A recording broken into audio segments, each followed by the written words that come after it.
Most analyses, whether they're spatial or not, start by asking questions or querying the data. By working spatially, we have another component. We immediately map and visualize our data, and that immediately gives us access to information or insights that might not have been so evident if we hadn't been working spatially. Let's look at an example. Imagine you've been tasked with analysing the cell phone coverage to see whether there's any exposure on the nearby populations.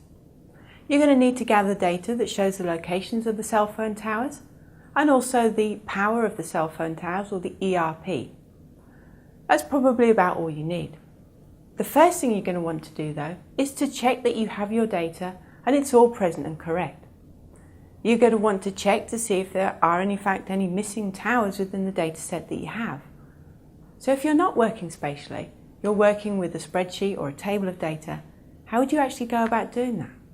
Well, you could look through, you could see whether there were any missing data, any zeros, any null values in your data set.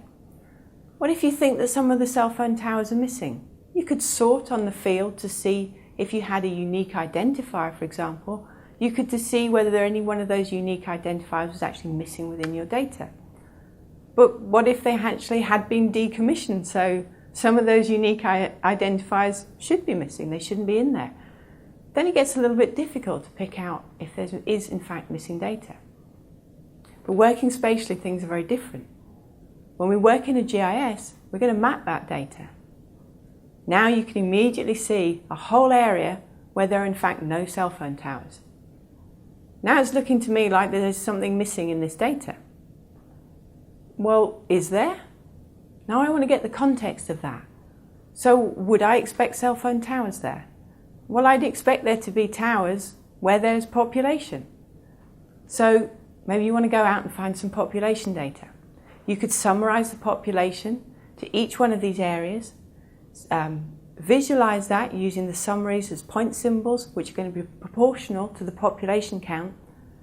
Now you can see I have just about equal population in each one of these areas, so I would expect roughly the same number of cell phone towers in each one of these areas. So perhaps a call would need to be made to the cell phone tower operators. Of course, assuming you have coverage to make that phone call. So what about if we actually want to look at the data itself? What if some of those values are erroneous? How could we actually go into that? Well, we could explore those power, those ERP values, by using some kind of descriptive statistics. We're going to be able to look at the minimum, the maximum, the average. We wouldn't know exactly what the ERP value should be, but we would have a rough idea of what we'd expect. We could see if there were any outliers. We could see what the standard deviation of the power is. That's going to give us a lot more information and help us understand the information that we have. Remember, descriptive statistics are familiar to everyone. They're easy to understand and explain. They help us describe the data structure and the characteristics. We can see what's usual or what's unusual. We can see changes over time. We could look at how the power had changed over the time.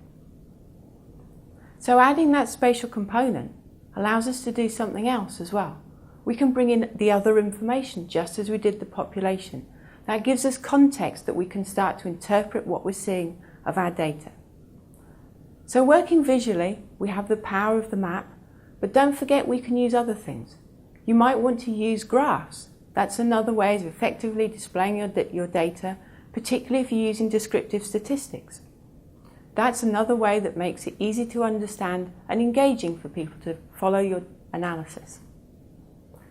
Another way that you can actually manipulate your data or carry out your analysis is by querying the data. So we pull out just the information that we're interested in for our particular analysis. So we're interrogating that data. So let's look at another example. What if we wanted to see if we could replant some trees? So for example, the monkey puggle tree, which is the national tree of Chile, is actually reducing. So where could we replant those trees so that we can actually have more of the national trees come back? Well, we want to identify those areas where it's best suited. Well, we know that it has to have an elevation over 1,000 meters. We know it likes volcanic soils, and it doesn't like freezing temperatures. Well, that's 3 pieces of information. If I had layers that showed my elevation, my temperature, and my soil type, I could query that data, filter out where only that information exists, and then I could pick out the areas instantly where replanting of the monkey puzzle tree would be a good idea. The term query is actually adopted from database systems. It's a query language that's used to retrieve and access the information from the database. So we actually need to specify the properties that we're interested in. So in that example, we need to find where the elevation is greater than 1,000 meters. So let's look at another example. What if we wanted to find out where the year's graffiti was in Manhattan? Well, I'd start by asking for the precincts, where the name is Manhattan, where the crime type is graffiti, and where it's the current year.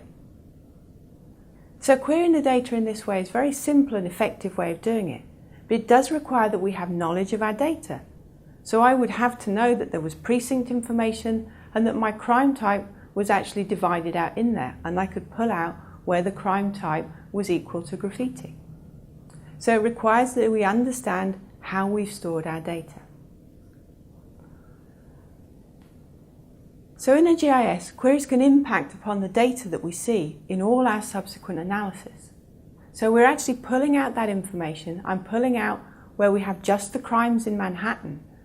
And that's what I see and what I can actually do my analysis on in my subsequent analysis. It's not that I've actually removed any other data. I still have all the crimes in there. I've just selected out, queried out, just where I want to see the crimes in Manhattan. The display also reflects that query, that filter that you've put on your data. So you only see those crimes in Manhattan. And that's when the visual power of your GIS really starts to come into play. So you can use querying or filtering as part of your analysis right at the start to actually understand the data a little bit more, or it could be the results of your analysis, as we saw in the example with the monkey puzzle trees. And remember, using descriptive statistics allows us to explain the main characteristics of the data so that we understand our data very well and we can share that information with other people.